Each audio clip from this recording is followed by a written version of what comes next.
Hey everybody, Marky here from John 1911. I'm going to answer the age-old question, at least for me, forward assist or no forward assist.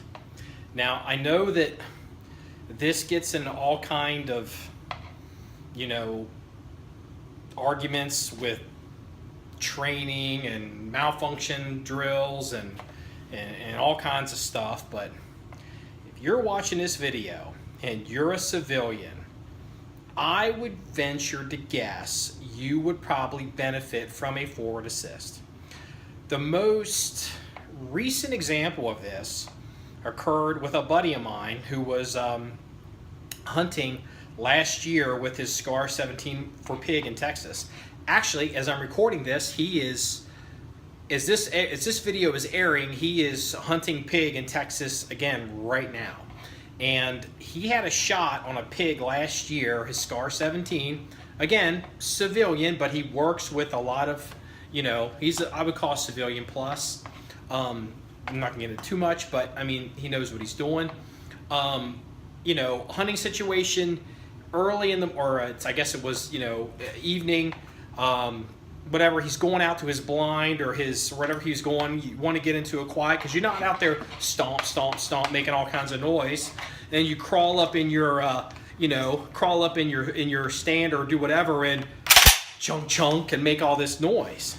So what he did is he, had his ammo and he loaded it up and he rode it home and he sat in that blind or whatever he was in for a couple of hours. And he went, he saw a pig, click, guns out of battery.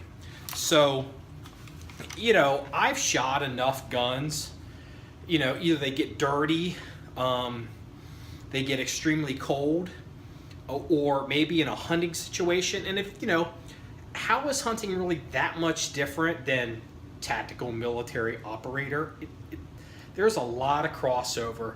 There's a reason why a lot of people that are hunters end up usually becoming good in the military. There's some reasons for that, but that's beyond the scope of this video.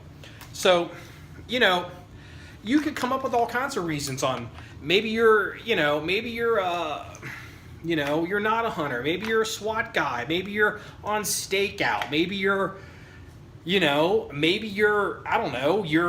a guy with 2.5 kids, a wife, a dog, a mortgage, and a minivan, and you don't want to wake up the whole house because you're up fiddling with your guns going crank, crank, crank, crank. So, it's not a bad habit to be in, to prepare your guns, let them ride home, or if you want to be quiet on the Scar in particular, bang, bang, bang, just push on it. It's not that big of a deal. Here's where the real argument comes in. M16A4, all right? Seen this, the snobby guys on the internet, all these, these guys, they're just cool and everybody's cool and I guess I'm not cool and, they're so cool they don't need forward assists. And, if you don't use a forward assist appropriately, sure, you could take a bad round and jam it in the gun and make it worse. But, in cold weather or bad conditions or a dirty gun, I have seen the same thing where guns, either you're riding it slow, oh look, there it is right there. Now this gun's actually so clean it's never been fired. Look, actually, that wasn't even planned and it did it. So, it happens. Forward assist, why is having an option to see if your gun is in battery, if it's an AR or an M16 bad? I don't get that. Everybody buys all this gear, goes through all this training, does all this stuff to have all these options, but for some reason a forward assist is like, you're too fancy for the forward assist. Fine, don't use it. But you know what? There are times or applications, especially if you're a civilian, it may not hurt to check to see if your gun's in battery. Oh, here you go, civilian.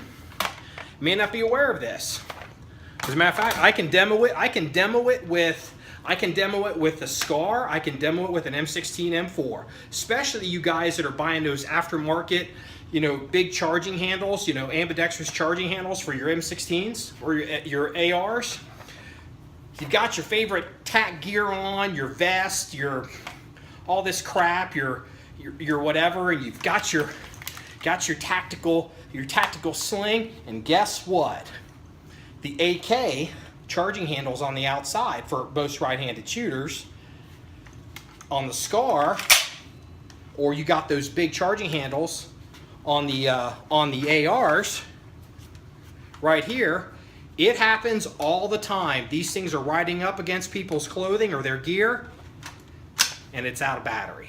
And they go to throw it up to fire, dead gun. You know, that's real world. That happens all the time. Now, if you're a guy that just buys your gear and, you know, keep it real, if you're just shooting at a square range or you're doing whatever, you know, and it's all about, you know, faster manipulation and drills or competition or just being a dude shooting guns, that's fantastic. But the people that pray at the altar of never, ever, ever having a forward cyst on a gun, never say never. Never say never. It's all about shooting guns and having fun. If you have any comments or questions about this video, visit john1911.com. That's JOHN1911.com. I'll respond to the comments immediately there. Thank you very much and have a good day.